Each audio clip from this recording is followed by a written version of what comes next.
This is all new to me. I've never done this before, but I need to fill up this side, the crack in the wall.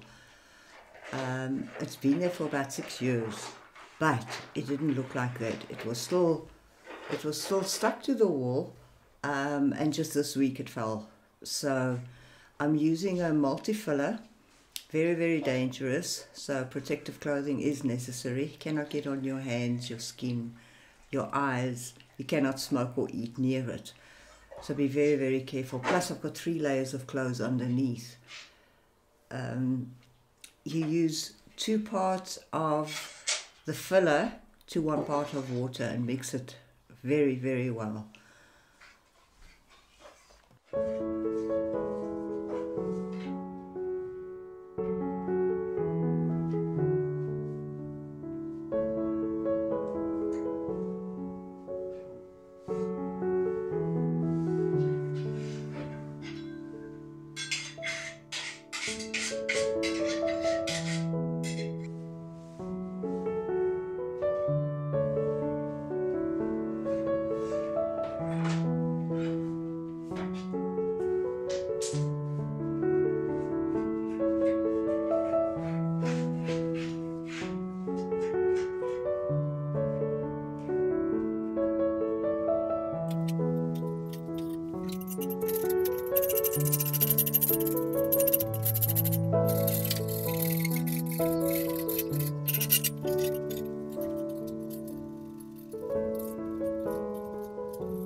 Smooth it out as much as you can, and get it as even as possible. Once everything is done and it's dried, although this is a fast drying product, because I put thicker pieces in different sections where they were uneven, so it's going to take longer to dry. Once it's dried, I'm going to smooth it, and then take all the dirt around the sides off, paint it, and then we'll see what it looks like. I'll do a part 2 for you while I do that, or after I've done that.